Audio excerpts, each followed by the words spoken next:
So yun na guys, good morning. Panggabi po sa trabaho bilang isang welder.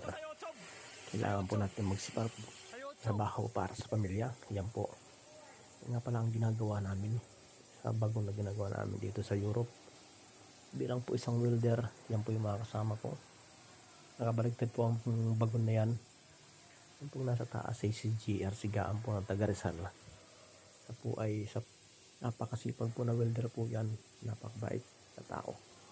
At yan po, kailangan po natin magsipag para po sa pamilya. Gusto ko lang po pakita sa inyo ang aming ginagawa pong bagon bilang po isang welder. Yan po, yan po mga kasama. Actually, panggabi po kami yan. Yan po naman po ay si Alvin. Si Alvin po yan. At yung kasama ko naman po isa, si JD Quintos. Ako naman po ang ginagawa. Nagtitig po kami dalawa ni parang JD Quintos. Tig welder po kami. At the same time, isa din po kaming Bigmag. At yan po si Giovanni na taga Pangasinan. Yan, tawa lang yan guys.